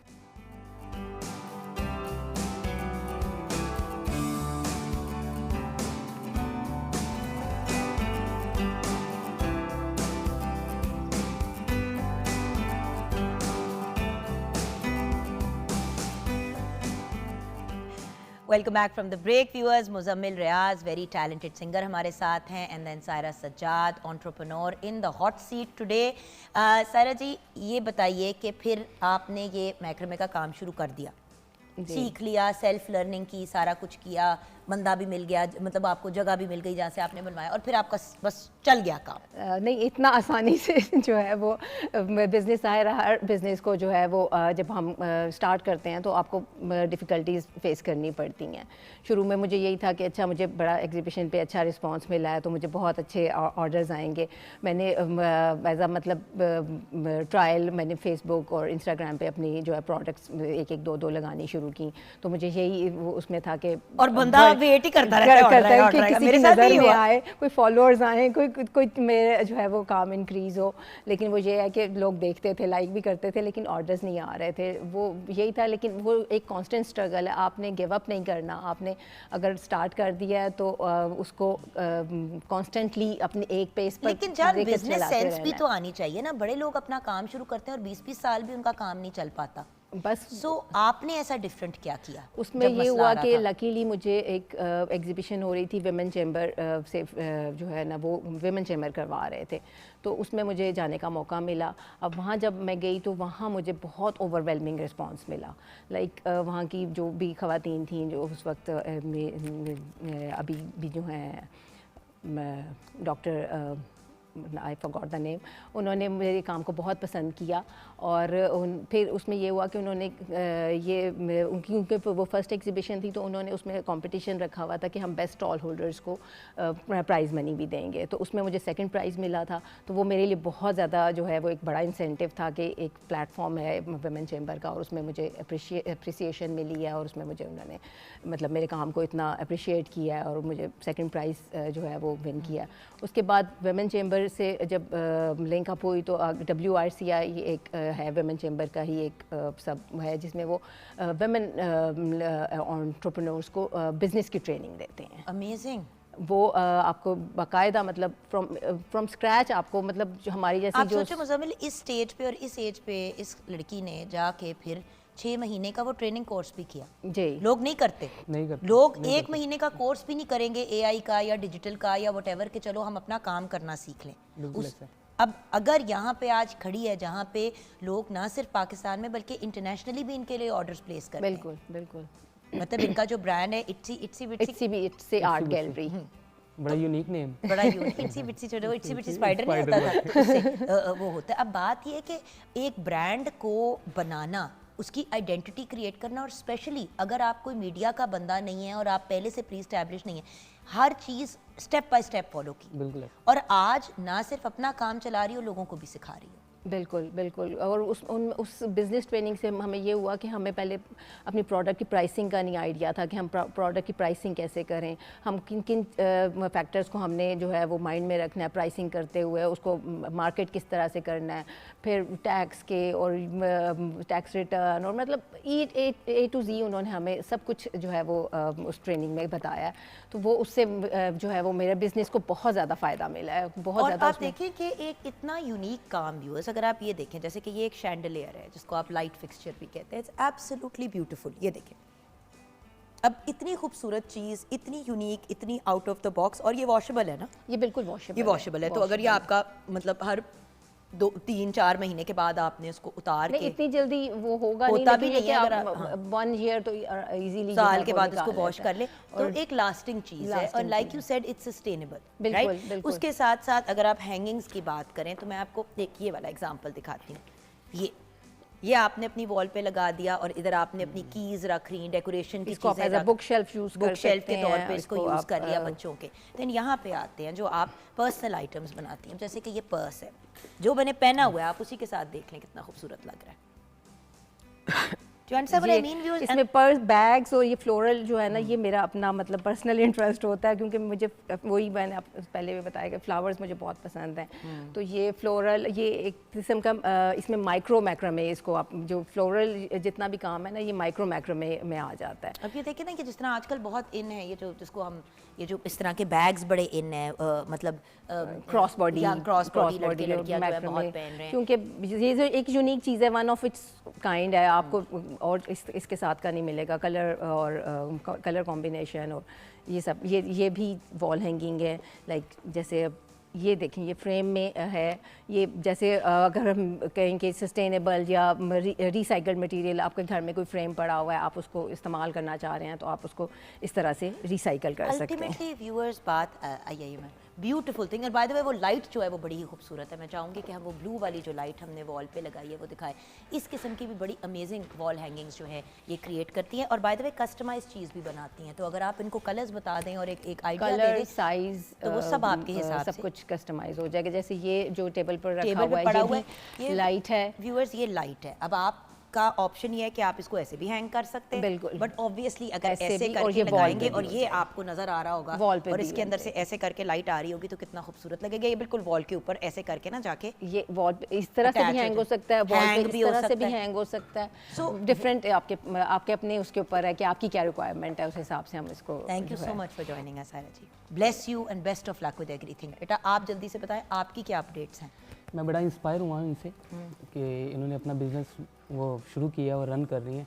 इसलिए मैं भी ट्राई कर रहा हूँ कि मैं अपना एक इंस्टीट्यूट बनाऊँ और स्टूडियो साथ करूँ। बच्चे तो मेरे से क्लासेस लेते हैं और मैं एक स्कूल में जॉब भी कर रहा हूँ एज ए म्यूज़िक टीचर। तो मैं बड़ा इंस्पायर हुआ और मैं कोशिश कर रहा हूँ मैं भी अपना, क्योंकि आपको पता ही है हवाई रोज़ी है म्यूज़िक की, तो कोशिश है कि अपना अंग्रेजी इंस्टीट्यूट का बनाऊँ। बिल्कुल करें और इसको डिग योर वेल हाँ, बिफोर योर थर्स्टी। प्यास लगने से पहले कुआं खोद लोगे बिल्कुल। तो कभी इशू नहीं होगा, क्योंकि जब प्यास लगती है ना उस वक्त मौके पे दिमाग नहीं काम करता। ऐसा ही सो बेस्ट ऑफ लक।